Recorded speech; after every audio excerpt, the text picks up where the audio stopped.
Bonjour tout le monde et bienvenue sur la chaîne Cœur & Co. Chaque semaine, j'ai le plaisir et le grand privilège de recevoir des personnalités au parcours de vie extraordinaire et hautement inspirant de par leur vision, leur vécu, leur qualité d'être et la mission parfois étonnante qu'ils ont accepté de relever.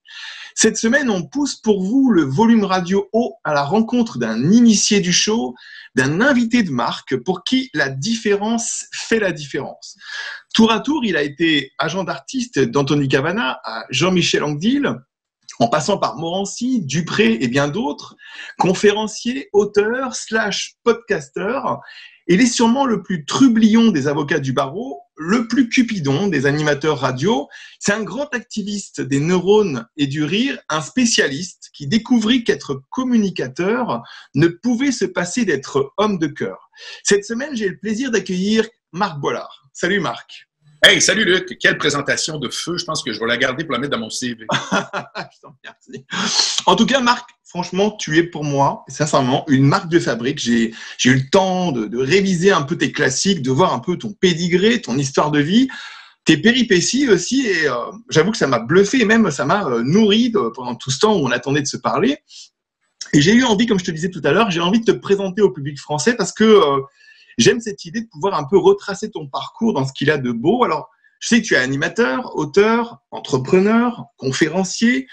Tu es né à Québec, dans une famille où il y a 4 enfants. Tu as 2 grandes sœurs. Et comme on pouvait le ressentir, c'est d'après toi ce que tu as dit, ce qui t'a initié au monde secret des femmes et de leur cœur.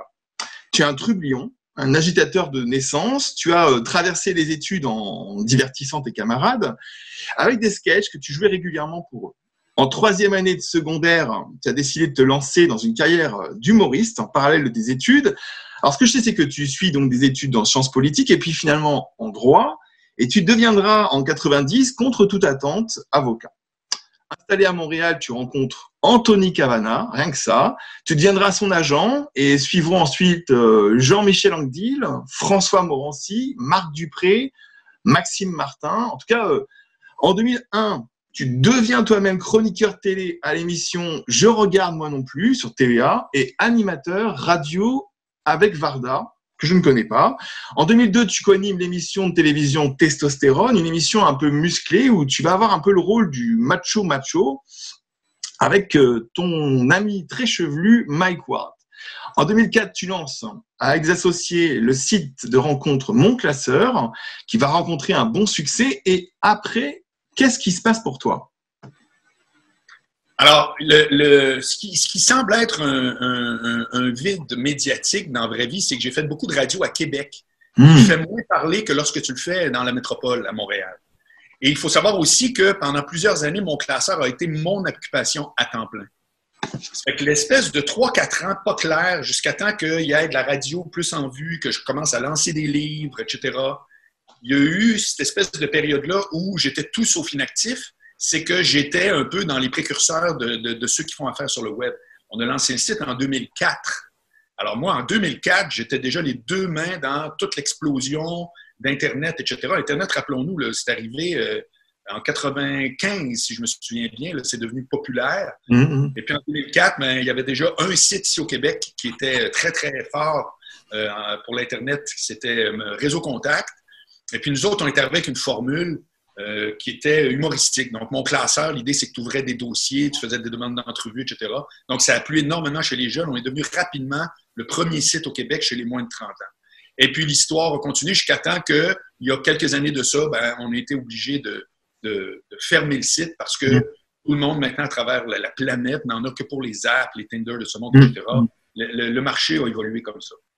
Alors, j'ai entendu dire, et je pense que c'est réel, mais après tu vas me dire si c'est vrai ou pas, mais en 2009, tu pars à Paris et tu t'autoproduis pour faire une centaine de dates. C'est vrai, ça? Mais comment ça pourrait être faux? Si tu le sais, c'est parce que c'est vrai. Il n'y a pas de faute rumeur à mon sujet, j'espère. Oui, mon plus grand rêve. Alors, à partir du moment où j'ai commencé Testostérone, j'ai lancé, dès la 2e année, j'ai lancé Mon Classeur. Donc, en 2004, mars 2004, c'était la 2e année de Testostérone. Le show télé était très populaire. Et puis moi, je rêvais d'être à l'affiche à Paris. Puis j'ai approché un ami avec qui je suis encore ami, qui est même devenu associé dans Mon Classeur les dernières années. Antoine Pétavin.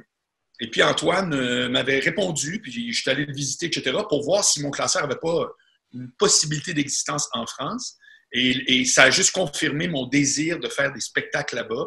Et je me suis installé en janvier 2009 au Blanc-Manteau, qui est juste à côté du point-virgule. Et puis, ce qui était supposé être une aventure de 3 mois a finalement duré 1 an. Puis, c'est mon plus beau souvenir, probablement, à vie encore aujourd'hui. Et effectivement, je me suis autoproduit. À ma connaissance, je suis le seul artiste qui est allé à Paris, du Québec, en humour du moins, puis qui n'avait aucune équipe. J'ai loué ma salle. C'était vraiment un projet non négociable pour moi. Et puis, finalement, ça a marché mieux qu'espéré. Alors, bien entendu, moi, je ne raconte rien à personne. Je n'étais pas parti pour faire l'Olympia, puis ça n'avait rien à voir, c'était des petites salles. Mais j'ai vécu mon rêve. En tout cas, ce qui est sûr aussi, c'est que tu en as un autre alors de rêve. Alors, je ne sais pas si c'était un rêve d'enfance, mais en même temps, tu as quand même aussi été auteur. Enfin, donc, tu as écrit plusieurs livres. Les 2 derniers, L'important, c'est ce que les autres pensent en 2015 et puis Soyez compris en 2016. C'est quand même des livres hautement orientés communication. Alors, qu'est-ce qui t'a amené à ça? Ben parce qu'à un moment donné, quand j'ai commencé à aborder le sujet de la rencontre, du dating, la drague, etc., dans le fond, qu'est-ce que c'est? C'est que c'était comme une espèce de volet étroit de ce qui s'appelle les relations interpersonnelles. Puis la mécanique est la même pour toutes. On se plaît à dire que 80% des problèmes au travail sont de nature relationnelle. Quand je commence une conférence, moi, je commence toujours de la même façon. Je dis toujours, bonjour tout le monde, est-ce que vous pouvez penser juste une seconde à qu'est-ce qui vous stressait le plus dimanche soir avant de commencer votre semaine? Alors là, les gens réfléchissent. Et puis ma deuxième question, c'est, OK, quel est son nom? Parce que ce qui nous stresse, c'est quelqu'un. C'est rare que ce qui nous stresse, c'est « Oh mon Dieu, des nouveaux objectifs de vente ». Non, le directeur des ventes qui nous tombe dessus, tu comprends? Ça fait qu'à un moment donné, j'ai réalisé que ce qui était mon dada, c'était la communication en général. Public, parce que je fais de la publicité, j'ai été producteur de spectacles, donc ça s'adressait à beaucoup de monde en même temps, mais particulièrement interpersonnel.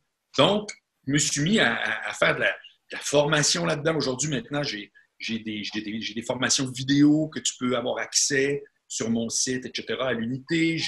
J'essaie de décliner ce truc-là le plus possible, puis à nouveau de le diviser aussi selon des thématiques. Ça fait que, dans le fond, je trouve juste que, pour quelqu'un qui m'a connu à télé, ça peut paraître surprenant, mais c'est uniquement élargir un sujet que j'avais, si tu veux, circonscrit, plus pointu sur un aspect.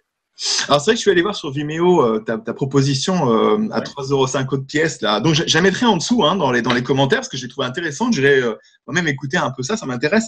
Alors, tu vois, justement, c'est marrant que tu me parles de la communication parce qu'en fait, moi, ce qui m'a marqué chez toi dès le départ, quand j'ai commencé un petit peu à m'intéresser à ton sujet personnel, c'est cette histoire de « j'ai choisi de ne pas choisir ». Et en fait, j'ai commencé à essayer de réfléchir à cette histoire de choisir, de ne pas choisir. Et quelque part, je me suis donné comme mission d'aller essayer de comprendre est-ce que ça voulait juste dire que tu allais faire tout le possible, toute ta vie, toutes séances confondues, tout domaine confondu. Et en fait, non, tu es quand même resté sur la communication. Mais ce que j'ai vu, ce que j'ai perçu, tu vas me dire ce que tu en penses, mais j'ai eu l'impression que toi, tu étais plutôt un émetteur de communication. Tu n'étais pas simplement un porteur de parole, mais un émetteur de communication. C'est-à-dire que, en fait, le meilleur de Marc Boilard, ça pourrait être quand tu le mets avec quelqu'un d'autre. C'est le duo quelqu'un d'autre et l'émetteur amplificateur Marc Boilard qui allait fonctionner du tonnerre. Qu'est-ce que tu en penses, cette idée d'être amplificateur, toi? Alors, il y a 1000 affaires dans cette question-là. D'abord, effectivement, je pense que, sauf très rare exception, tout le monde est meilleur en interaction. Donc, ce n'est pas mon cas à moi unique. Mais c'est bien entendu, si tu es le Dalai Lama, si tu es le pape, puis tu fais un encyclique, là, je veux dire, mais on n'en nommera pas tant que ça des gens qui sont porteurs d'un contenu qu'idéalement, on ne veut même pas qu'ils soient avec quelqu'un d'autre. C'est plutôt rare. Ceci étant dit, ça me caractérise fortement, tu as entièrement raison. Quand j'ai commencé Angle Mort, qui est mon podcast quotidien, c'était pendant le confinement, puis je me disais, je veux faire quelque chose qui est simple, qui est instantané, qui ne requiert aucun travail particulier à part m'exprimer. Donc, évidemment, si je voulais être quotidien, je devais être audio et ne pas avoir d'invité parce que tu l'as vu juste la dernière fois, on a essayé, il y avait de l'alarme dans mon building. Aussitôt que tu es deux, c'est une coercition de plus. Donc, tu as entièrement raison. Ceci étant dit, quand tu parles de choisir, de ne pas choisir, c'est un degré de liberté qui varie d'une personne à l'autre. Puis j'opposerais ça avec la gestion du risque. C'est-à-dire que manifestement, moi, dans ma vie, j'ai pas été envahi par la gestion du risque. Parce que souvent, les gens vont cacher la gestion du risque sous la prudence, les saines décisions, blablabla. Quand la réalité, c'est que le moteur principal, c'est gérer le risque, c'est d'essayer d'avoir un risque zéro. Mais moi, je crois que c'est un parfait chemin pour la dépression. C'est-à-dire que souvent, les dépressions sont causées par des gens qui se sont ramassés à un endroit qui n'est pas leur endroit. Et je cite souvent Jean-Paul II, ça peut paraître spécial, mais je cite souvent Jean-Paul II dans un livre, un entretien. Alors, encore une fois, ça correspond à ce que tu disais, c'est-à-dire, c'est pas un encyclique lui tout seul, mais c'est un entretien avec un auteur de chez vous qui s'appelle Jean-Paul Frossard. Et l'auteur pose la question, qu'est-ce que la liberté? Puis Jean-Paul II répond, la notion adolescente de la liberté, c'est faire ce qu'on veut quand on veut. Il dit, la vraie définition de la liberté, c'est vouloir et pouvoir faire ce que l'on doit faire et le vouloir réellement. Donc, ironiquement, dans la définition de la liberté qu'il en donne, il y a le verbe devoir. Alors, ça ne marche pas, mais oui, ça marche. Parce que si on prend comme acquis qu'on est une seule personne, qu'on n'est pas 12 personnes, qu'on est une personne, mais par définition, tout ne peut pas nous convenir. Donc, quand on trouve ce qui nous convient, on est libre. Mais ça ne vient pas nécessairement en faisant ce qu'on veut tout le temps, puis ça ne vient certainement pas en essayant juste de gérer le risque. Fait que cet équilibre-là, c'est tout un travail. À un moment donné, moi, j'ai tiré partout parce que j'avais une faim insatiable de réaliser tout ce qui me branchait, sachant très bien qu'à un moment donné, quand tu portes trop de chapeaux, les gens ne s'y retrouvent pas. J'ai toujours eu un problème de branding, mais je l'assume. Mais au final, je suis heureux de pouvoir dire que depuis déjà quelques années, j'ai fait un checklist de tous les projets qui m'étaient prioritaires. Et c'est pour ça que tout à coup, je me suis mis à circonscrire, à dire que là, ben, c'est le média, c'est maintenant le podcasting, c'est un message qui est en communication, etc.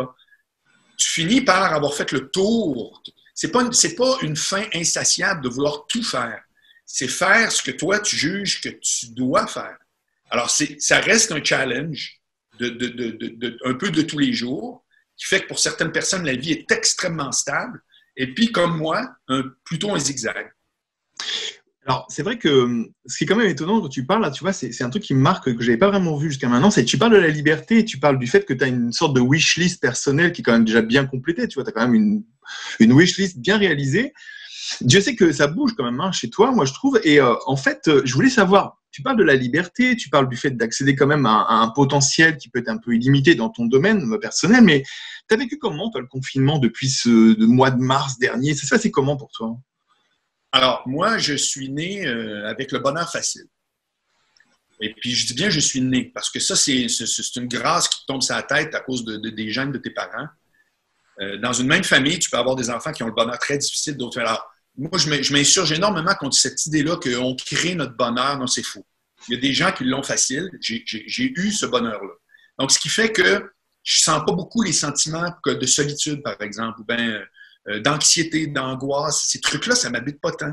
Fait que j'ai les mêmes défis que les autres, mais on dirait que ça déclenche pas chez moi ces trucs-là. Donc, je t'avouerai que travaillant de chez moi depuis déjà quand même longtemps pour beaucoup de mes activités, ça n'a pas été un énorme changement dans mon quotidien. Par contre, ce que ça a fait, c'est que ça a déclenché, j'ai retrouvé l'entrepreneur en moi qui avait disparu. Parce que la radio prenait beaucoup de place, j'étais fasciné par ce médium-là que je suis encore, qui pour moi est prioritaire. Mais en même temps, ben, quand on a décidé de mettre terme à mon contrat en décembre dernier de façon abrupte, puis je veux dire, je suis retourné à cette station-là au quotidien, donc ça s'est très bien fait, on se comprend. Il reste que je me suis dit, c'est la dernière fois que quelqu'un m'empêche de parler au monde avec qui je parle. C'est fini, ça. Donc, le retour d'un Marc Boilard entrepreneur, puis ce désir-là d'être en contact avec plein de monde de façon croissante, c'est ça qui a créé cette espèce de délire-là de podcast où j'en ai parti 1, puis 2, puis 3, puis 4, puis je suis parti là-dessus, puis j'espère que ça va m'amener à quelque part. Ils ne vont pas tous fonctionner, mais ils me ressemblent énormément. Ça me ressemble. C'est une des grandes leçons de la dernière année que j'ai compris. On dirait qu'on est à une époque où si ça ne nous ressemble pas, c'est peine perdue. Il faut que ce qu'on fasse, ça nous ressemble. Alors, ça n'est pas obligé de nous ressembler demain, mais il faut que ça nous ressemble. Il faut que ça finisse par nous ressembler. Oui, je comprends très bien ce que tu veux dire par rapport au fait que ça nous ressemble. C'est un peu comme un état d'être qu'on retrouve un peu. Je crois qu'il y a un peu de ça comme ça. Alors justement, en fait, tu vois, tu lances ce podcast qui s'appelle Angle mort, que j'ai écouté régulièrement pour voir un peu ton style, comment ça se passait. Enfin, c'est assez touchant, quoi. Tu as réussi à créer une sorte d'ambiance un peu cosy où tu parles à l'individu qui t'écoute, comme ça, comme si tu étais à 1 mètre de lui. Et en fait, je me demandais, l'angle mort actuellement pour le Québec par rapport à la pandémie, c'est quoi? L'angle mort de la pandémie, je vais dire exactement ce que je pense, c'est c'est la capacité que les gens, règle générale, n'ont pas de se prononcer ou l'incapacité de comprendre qu'on n'a pas ce qu'il faut pour se prononcer. C'est-à-dire qu'on est dans une situation où, à quelque part, là, ça fait référence à mon avant-dernier livre qui s'appelle « L'important, c'est ce que les autres pensent », qui n'est pas un conseil, qui est un constat. C'est très différent. Puis moi, déjà dans ce livre-là, en 2016, je prétendais qu'avec l'avènement d'Internet puis la surinformation, on allait se réfugier auprès de sources qui nous apparaissent comme étant pas juste vraies, mais plutôt réconfortantes. Des fois, c'est réconfortant, mais ça nous fâche. Les complotistes, la société au complet les fâche, mais ça les réconforte à quelque part de penser qu'eux autres ont trouvé la vraie affaire, tu comprends? Alors, à quelque part, c'est un peu spécial, mais donc, je te dirais que l'angle mort de la pandémie, c'est quand du monde m'envoyait des vidéos en disant « Regarde cette vidéo de quelqu'un qui dit que les masques, ça sert à rien. » Mais je me dis pas pourquoi ça t'intéresse. Qu'est-ce qu'au final, tu vas changer? Puis qu'est-ce que ça vient chercher chez toi, cette idée-là, que, anyway, tu n'as même pas la compétence de pouvoir dire s'il a tort ou raison. Tu peux juste t'insurger pour d'autres raisons de qu'est-ce que le gouvernement fait, parce que probablement que tu as une prémisse anti-autorité en commençant. Grosso modo, je te résume ma position que j'avais déjà étayée dans quelques podcasts. Blablabla.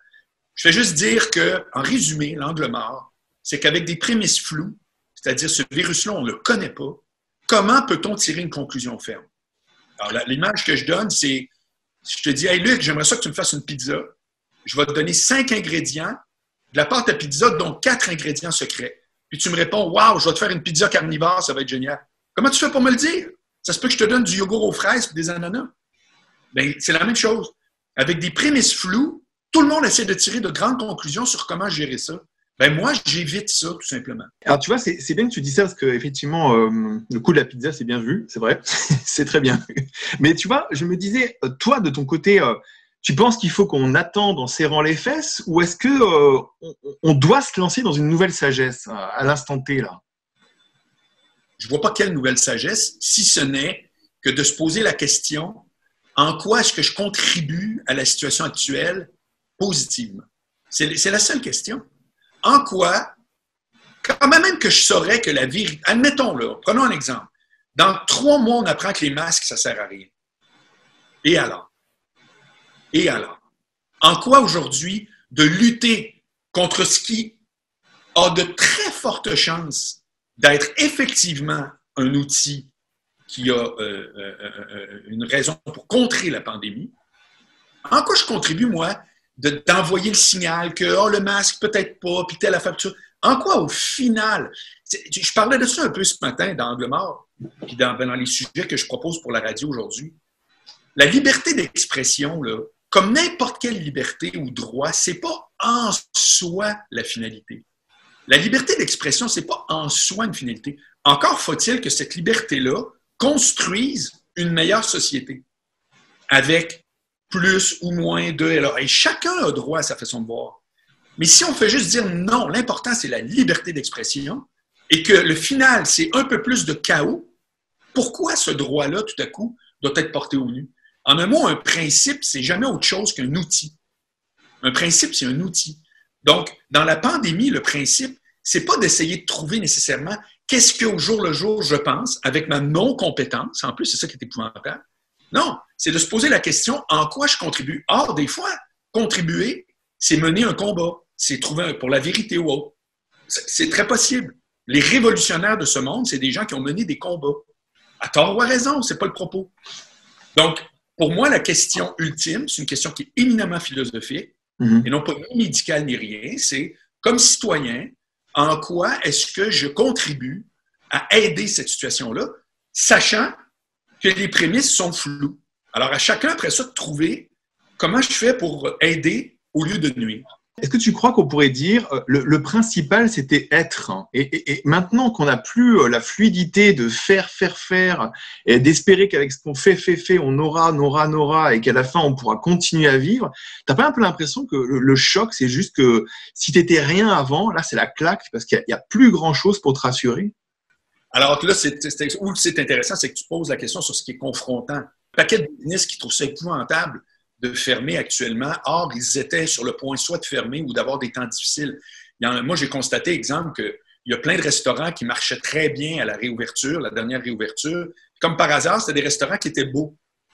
Tous les restaurants qui étaient laids, mais quand il y avait plein de monde, on ne le voyait pas qu'ils étaient laids. Mais là, on faisait que voir la laideur de l'intérieur. Fait que c'est une idée à travers d'autres. Puis je ne suis pas en train de te dire que j'en ai fait une longue étude. Mais évidemment, quand il y a des situations difficiles, il y a des choses qui émergent, c'est bien sûr. La réalité a toujours... Moi, je dis tout le temps qu'on apprend uniquement en peine d'amour. On n'apprend rien quand on est en amour. Ah, c'est le fun, c'est super, mais on n'apprend rien. On apprend en peine d'amour. Donc, on n'apprend pas quand la vie est belle, quand on a de l'argent dans les poches, on est en pleine santé puis on va où on veut.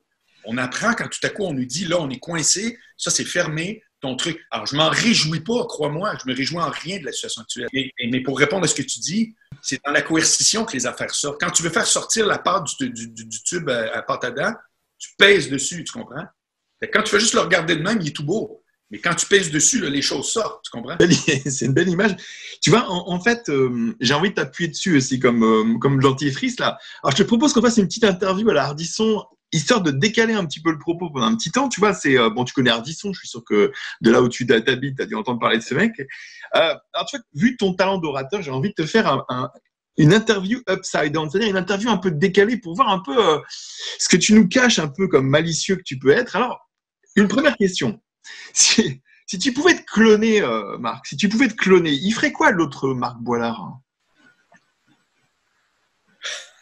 J'ai jamais pensé à ça, c'est super bon.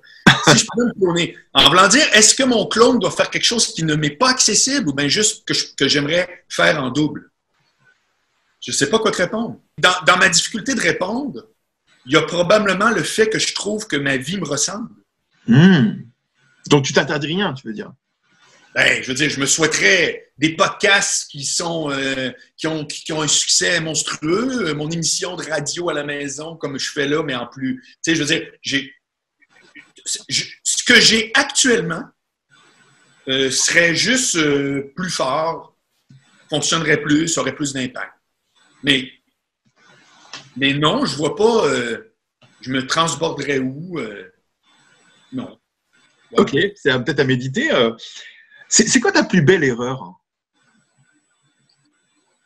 Ma plus belle erreur? Moi, je suis quelqu'un qui appelle les erreurs des erreurs. Il y a des gens qui me disent « Ah, c'est pas des erreurs. » Non, non, non. Il y a des erreurs. Il y a des choses qu'on ne referait pas. Mais donc, c'est pas des belles erreurs. Fait que j'ai beaucoup de misère. Tu viens contrer ma notion d'erreur qui va à l'opposé des gens pour qui il n'y en a jamais, des situations d'apprentissage. Non, c'est des situations d'apprentissage, mais qui sont à la base des choses que je ne referai pas. Donc, des belles erreurs. Qu'est-ce que j'ai fait? Je vois rien. Je vois des erreurs. Je vois pas de c'est une excellente question. C'est extrêmement original.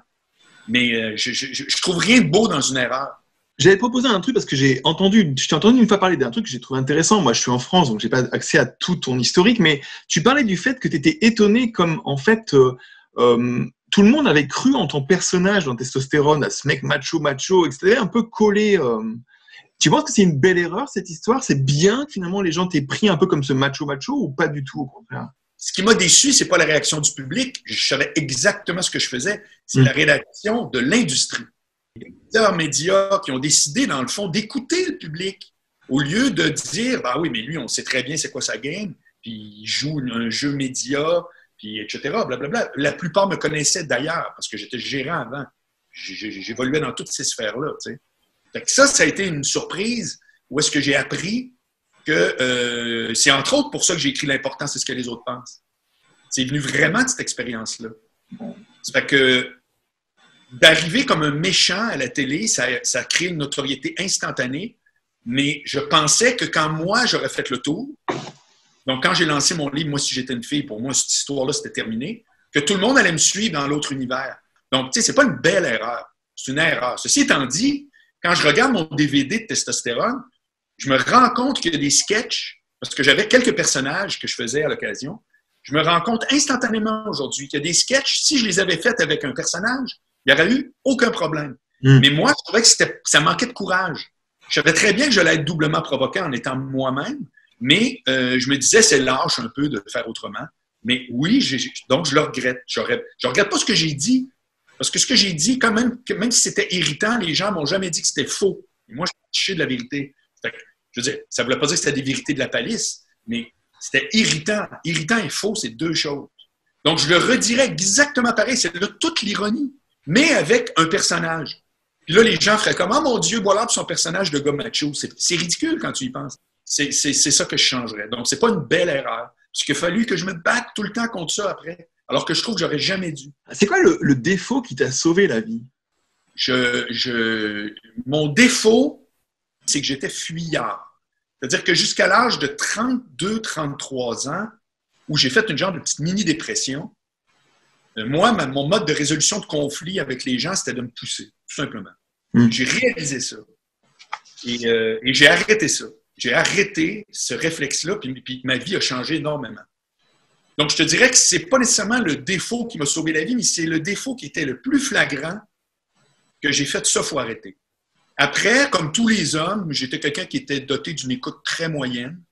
Puis en lisant des livres comme Les hommes viennent de Mars, les femmes viennent de Vénus, qui ont été des gros best-sellers, et à raison, c'est des livres extrêmement intéressants.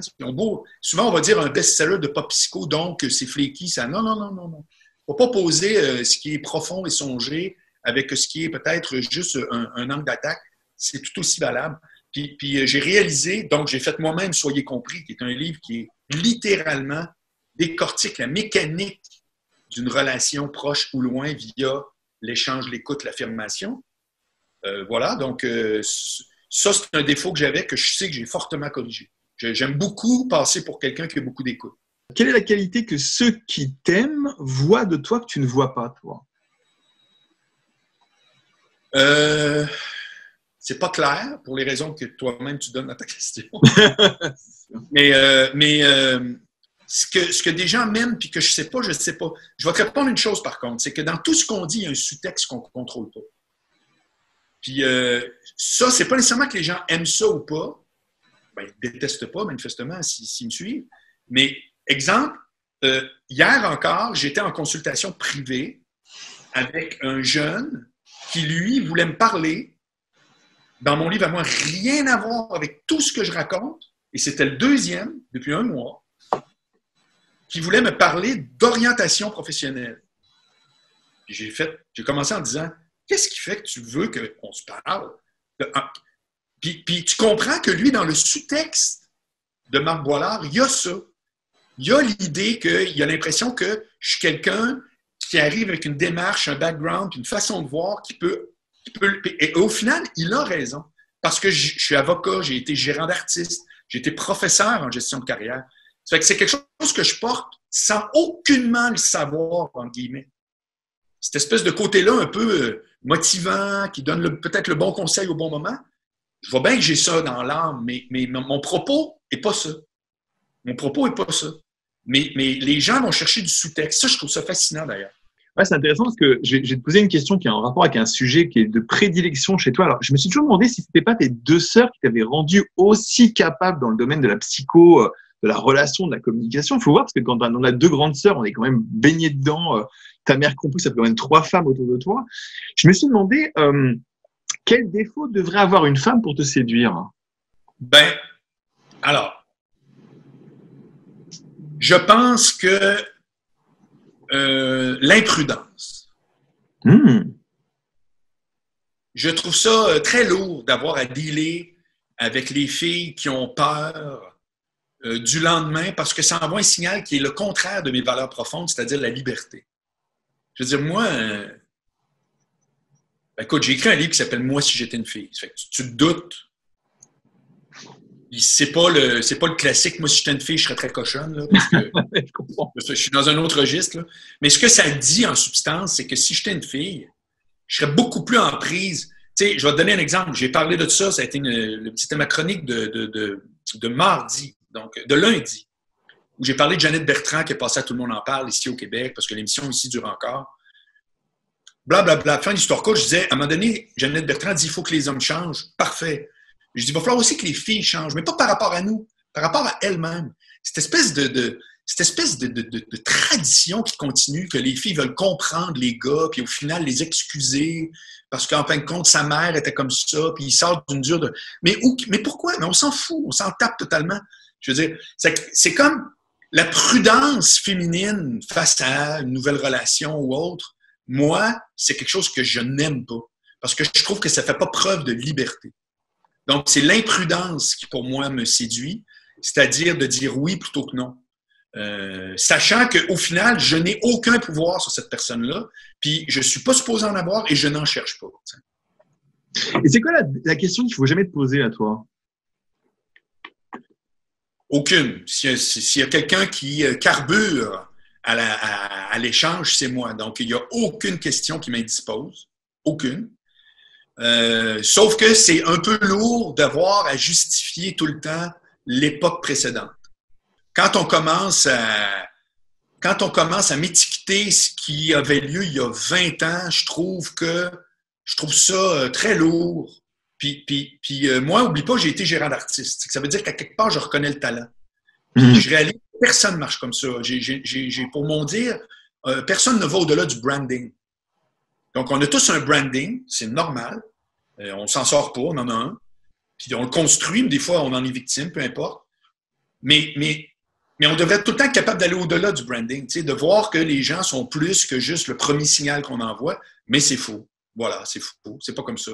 Ça fait que quand tu t'es brandé à la télé en plus, puis que tu t'es brandé fortement, bien là, tu as l'impression qu'il faut constamment, mais là, tu fais, à un moment donné, après 1 an, ça va être fini, après 2 ans. 20 ans plus tard, tu as encore du monde. Alors, en même temps, tu les blâmes pas, parce que si eux autres, ça fait 20 ans qu'ils t'ont pas vu, moi aussi, si je retrouve un collègue de l'école primaire, ça fait 40 ans que je l'ai pas vu, j'imaginerais pas qu'il est fondamentalement différent, tu sais. Mais il reste que, il y a ce truc-là que tu peux... Je trouve qu'on gagnerait beaucoup à avoir un minimum d'ouverture face aux gens de plus que de les étiqueter tout de suite et de les mettre dans une boîte. Moi, les boîtes, j'en ai pas voulu. Tu sais. Tu vois, c'est marrant parce que quand je découvrais un petit peu ton univers, je me disais que la question qu'il ne fallait pas te poser à toi, c'était comment? Évidemment, mon mot-clé, c'est pourquoi. On l'aura probablement deviné quand on suit mes trucs. C'est ce qui me fascine, c'est ça ma démarche. Pourquoi? Pourquoi tout? Mais que le comment, non, il m'intéresse énormément. C'est juste que je ne suis pas quelqu'un de processus, je suis quelqu'un de relation. Je valorise énormément le processus. Moi, je valorise les gens qui sont mes compléments. Puis je l'ai vécu avec mon classeur. Je travaillais avec des ingénieurs informatiques. On n'avait pas du tout la même approche. Mais ce projet-là n'aurait jamais existé, n'eût été de leur rigueur, de leur assiduité, puis tu comprends? Donc, j'ai même acquis beaucoup de choses. Quand j'ai commencé à Cogeco il y a 6 ans, j'ai acquis beaucoup de la rigueur des journalistes. Moi, j'étais encore beaucoup plus grand gueule que ça avant, rah. Puis là, j'ai fait comme non, attends un peu, on va articuler les affaires autrement. Donc, j'aime bien m'absorber de ça, mais c'est pas mon naturel. C'est que c'est pas. Il y a un commentaire, c'est pas une question, il y a un commentaire qui m'horripile, mais profondément, qui rejoint tout ce que je viens de te dire, c'est non, c'est pas comme ça que ça fonctionne. Ah ben là, tu viens de me perdre instantanément. Ça, d'entendre c'est pas comme ça que ça marche, pour moi, révolution. Ça peut marcher de 1000 autres façons. Une des grandes phrases que j'ai entendues, puis encore là, tu vois, c'est banal, c'était dans un film avec Nicole Kidman, puis elle est en discussion avec son chum qui dit « Il faut abandonner cette cause-là, ça ne marchera jamais ». Puis elle lui dit la phrase en anglais « It's not because it is that it should be ». Pas parce que les choses sont ainsi qu'elles doivent être ainsi. Ça vient chercher mon côté extrêmement liberté, révolution, out of the box. Ça n'a rien à voir avec la gauche, hein? C'est un état d'esprit face à la vie, l'adversité, qu'est-ce qu'on fait, qu'est-ce qu'on en fait. Tu peux pas me dire c'est comme ça que ça marche. Je peux vraiment le constater puis jouer avec, mais ça va être fort probablement pour inventer une nouvelle façon. Donc, je ne nie pas comment que ça marche. Je le vois très bien, mais je m'y résigne pas. Tu vois, tout à l'heure, tu disais quelque chose, là, je te le reprends parce que je l'ai trouvé intéressant. Tu disais, ça peut marcher de 1000 autres façons. Tu l'as dit là tout à l'heure. Et en fait, tu vois, c'est pour ça que je te disais, la question de comment ça ne va pas bien marcher a priori toi, bon, ok, tu peux y répondre, effectivement. Mais je me dis, en fait, j'ai l'impression que toi, tu as une dimension, a priori, c'est peut-être, alors, je délire peut-être totalement, tant pis, Luc délire sur ce coup-là, mais j'ai envie de te dire ça comme ça. Moi, j'ai l'impression que tu es un gars qui dit, t'as pas besoin de savoir comment, mais il faut que tu dises ce que tu veux. Ah, ben là, alors, OK, tu précises ton truc, mais au contraire, tu touches à quelque chose qui est très vrai en ce qui me concerne. C'est-à-dire, je vais donner l'exemple de ma façon de fonctionner avec l'univers des podcasts. Puis je le dis souvent. Puis je l'ai conseillé hier au gars avec qui j'étais en consultation parce qu'il voulait me parler de sa situation, puis il voulait parler de podcasts qu'il voulait en lancer. Puis j'ai dit clairement, j'ai un seul truc à te donner, j'ai un conseil. Évite tout montage. Évite tout montage. Commence avec des choses qui nécessitent rien. Moi, Anglemar, j'enregistre ça dans mon téléphone avec l'application Dictaphone. Je l'envoie dans Balado Québec, qu'il partage sur Spotify et tout. Puis je fais un fichier vidéo avec l'audio seulement que je mets dans ma chaîne YouTube. Point barre. Pourquoi? Parce que je savais que s'il fallait que je commence à gosser des trucs en vidéo et tout, ça n'allait pas avoir de pérennité, puis j'aurais manqué de souffle. Et je rajoute toutes sortes de projets, mais pour lesquels je fais à peu près aucun montage. Des fois, je coupe le début ou la fin, et encore, des fois, je fais par exprès. Je pense que c'est rendu, je fais par exprès, pour nous voir en train de mettre le micro et tout, un peu comme une rébellion de dire non, c'est pas ça l'essentiel. Donc, effectivement, ma démarche est vraiment pas dans... Et il y a deux affaires que je ne fais pas. Un, je me demande pas est-ce que je suis prêt. Je deviendrai prêt en cours de route. Donc, moi, ça, je refuse de dire « je suis prêt ». Je suis prêt comme tout le monde est toujours prêt. Est-ce que c'est bon? Non. Bien, le lendemain, ça va être mieux. Fait que ça, c'est la première affaire. Puis l'autre, tu l'as bien dit, je ne me demande pas comment on peut faire. Je cherche le chemin le plus simple, le truc le plus facile et je démarre. Et aujourd'hui, je regarde tout ce que j'ai bâti depuis des mois. J'ai changé marcboilard.com. Maintenant, c'est vraiment la seule place qui regroupe toutes mes nouvelles activités. Je lance des podcasts en fou furieux. Ils prennent peu de temps. Ils ne vont pas tous marcher. Je m'en tape. Ce que les gens en pensent, je m'en fous. Moi, j'avance un projet. Puis, à un moment donné, il arrivera quelque chose qui ne sera jamais parfait de toute façon. Donc, il ne l'est déjà pas, puis il ne deviendra pas. Mais oui, il se bonifie. Tu sais, je lisais la biographie de Elon Musk qui est passionnante et en même temps, j'étais vraiment étonné parce que je voyais un point commun entre quelque chose que je voyais chez lui et quelque chose que tu as dit une fois. Tu disais qu'en fait, quelque part, tu n'avais pas de temps à perdre avec des choses qui n'allaient pas donner de résultat. Tu vois, c'était une inquiétude pour toi. Je vais pas passer du temps ou je m'inquiète de passer du temps sur des choses qui vont pas donner du résultat. Et moi, je trouvais que Elon Musk, c'était quelqu'un qui était comme ça, il avait l'air inquiet de perdre son temps, en fait, de perdre son temps pour zéro résultat. Mais aujourd'hui, à l'instant T, c'est quoi ton conseil pour garder le cap? Alors, j'ai changé d'avis là-dessus. Je l'ai expliqué dans un angle mort d'ailleurs. Ouais. Avant, j'étais très orienté sur les résultats, ce qui fait en sorte que je pense que je réfléchissais à l'espèce d'angle de stratégie ou autre trop. Et maintenant, ce que je fais, c'est que je lance à l'instinct des trucs qui me branchent énormément. Puis, bien entendu, je vérifie en cours de route si ça se peut ou ça se peut pas. Actuellement, je suis dans une zone là, problématique. C'est-à-dire qu'il y a une stagnation dans mes affaires qui est toute sauf anormale d'ailleurs. Tout le monde qui se lance dans un média ou autre, il y a des plateaux, etc. Donc, Et pourquoi ça ne me démotive pas? Donc, pour répondre clairement à ton conseil, ben, c'est la réponse numéro 1 qui est la réponse numéro 2. C'est que j'ai arrêté d'avoir en permanence une espèce de monitoring des résultats pour plutôt penser à plus long terme, puis de voir est-ce qu'au quotidien, les démarches puis les actions que je porte me branchent réellement au plan personnel. C'est quand moi je reçois quelques commentaires, des trucs et tout, que je vois qu'il y a de la vie dans ce projet-là, puis qu'il y avait une progression rapide. Là, tout à coup, on va prendre un plateau. Je suis convaincu qu'il va y avoir un autre élan vers en haut à cause d'entrevues comme je fais avec toi, par exemple, ou toutes sortes de trucs. Bon, ben, à ce moment-là, c'est le plaisir, puis c'est l'espèce de croyance, non pas dans un suivi statistique au jour le jour. Il y a quelque chose qui est étourdissant dans ça puis qui est démotivant. Moi, je vise un projet à long terme qui, à un moment donné, va vraiment créer de la richesse, que je vais peser sur des boutons où, oh my God, là-dessus, il y a réellement un auditoire qui est intéressé, qui est motivé. Et pour ça, je tire. Alors, certains vont dire, tu t'éparpilles. Je refuse de penser de même. Je m'éparpillerai moins lorsque tout ça aura démontré qu'il y a un filon. Pour l'instant, c'est l'ensemble de l'œuvre qui me branche énormément. Moi, tu n'as aucune idée comment je me couche le soir, heureux en me disant « je vais me réveiller bientôt », mais je suis sérieux. Je vais lire, je prépare ma chronique et tout. Je trouve ça complètement hallucinant. Or, ça ne me génère pas de revenus comme tel, mais je gagne ma vie très bien avec les autres activités. Puis tout ça est un grand bain un peu relié. Je me trouve extrêmement privilégié, mais je travaille pour gagner encore plus en autonomie, tu comprends? Moi, je m'autorise parfois et très souvent d'être sans raison, d'être plutôt relié au signe, pas trop à la raison raisonnée. C'est quoi ton regard à toi sur la raison? Est-ce que tu t'autorises des moments de non-raison, des moments de perception? Comment tu fais? Non, moi, je fonctionne beaucoup de façon cérébrale. Mmh. Je rationalise beaucoup les choses. Moi, j'ai pour mon dire que dans la vie, les gens s'intéressent aux deux bouts du spectre, c'est-à-dire les faits puis les trucs. Alors, il fait moins 20 dehors, tu peux acheter une tuque sur Amazon pour 10$. Des faits, des trucs. Moi, je m'intéresse à tout ce qu'il y a dans le milieu qui est un univers énorme. C'est pourquoi c'est comme ça. Pourquoi Amazon existe? Pourquoi ils peuvent vendre des trucs à ce prix-là? Qu'est-ce qui fait moins 20 au lieu de plus 10? C'est ça, moi, Amazon. Alors oui, je donne des trucs parce que je sais que ça pogne. Puis oui, il y a des faits qui sont le démarrage, si tu veux, la prémisse pour le reste de ce que je raconte. Mais c'est le milieu qui me fascine. C'est cet univers-là qui me fascine, tu comprends?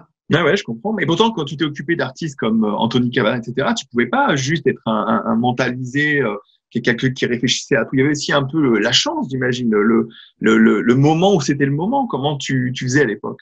C'est-à-dire que probablement que tu le fais pas pour vrai, mais tu opposes, comme beaucoup de monde malheureusement, tu opposes la rationalité avec l'émotivité. C'est-à-dire que moi, toute situation tombe dans ma grille d'analyse du pourquoi. Donc, comprendre la mécanique des choses. Ça ne veut pas dire que je le vis moins. Ça ne veut pas dire que je ne suis pas enthousiaste. Ça ne veut pas dire que je veux dire, tout le monde me connaît comme le gars qui est tout le temps en train de faire rire la galerie, etc. Puis, je n'oppose pas, moi, cette démarche-là très rationnelle, qui est une démarche des Lumières. Hein. C'est quoi le siècle des Lumières? C'est que la raison gagne sur la religion. C'est littéralement juste ça. Bon, ben, pour moi, la raison devrait toujours gagner. Quand on se fait une idée, il faut la faire avec la raison. Quand on la communique, il faut la faire avec émotion. C'est ça la différence, je crois, dans l'usage du cerveau droit, du cerveau gauche et du cœur, si on veut. Fait que ça ne s'oppose pas du tout. Puis en plus, je te rajouterai un truc, c'est que la rationalité n'enlève pas la créativité. Moi, je suis d'abord et avant tout une personne de créativité. Je veux dire, je suis constamment en train de lancer une idée, un nouveau concept. Je me renouvelle comme un malade. Je fais de la publicité, c'est fou furieux. Fait que je suis vraiment un créatif. Puis je ne vois pas pourquoi cette propension-là m'empêche de réfléchir le travail que je fais, le pourquoi, en quoi je peux l'optimiser, par exemple. Où j'ai échangé, comme je te dis en cours de route, c'est qu'avant, je focusais trop sur les résultats. Ça altérait le cœur, au sens littéral du terme, de ma démarche. C'est que j'ai ramené beaucoup plus de cœur dans ce que je fais, mais je n'ai pas arrêté. Je ne suis pas parti à l'instinct en disant « Ah, on va planter des fleurs. » Puis, tu vois ce que je veux dire? Pourtant, écoute, c'est quand même étonnant parce que quand tu parles, bon, je vois tout à fait qu'on est sur une thématique particulière, mais tu vois, il y a un dernier truc que je voudrais te dire pour finir cette émission, et vraiment, alors, tu as trouvé ça hyper bizarre, en dehors de toute logique, mais c'est pas grave parce que je me dis que ce sera l'occasion d'y réfléchir plus tard et d'en reparler ensemble quand tu auras un peu plus de disponibilité plus tard. Et tu vois, je me disais une chose, c'est, t'as pas l'impression quelque part que tu as fait avocat pour te donner des droits? Oui. Non, mais c'est pas que je n'ai pas l'impression. C'est la seule raison. Moi, quand j'étais au primaire, je faisais des sketchs à l'école, j'étais la vedette de l'école partout, etc. J'étais fait pour être une vedette, tu comprends? C'est vraiment là une vedette. Je n'ai même pas dit un artiste. Là.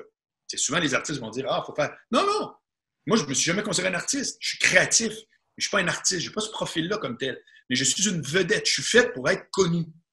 C'est comme ça. J'étais connu. J'avais 10 ans, tout le monde savait c'était qui. Marc Boilard, j'étais président de la classe et tout. Bon, je te dis pas qu'en soi, c'est bien ou mal.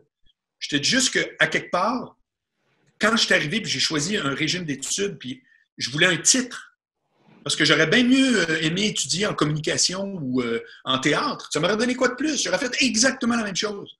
Donc, je joue le jeu de la société. Ça va toujours bien paraître d'être un avocat.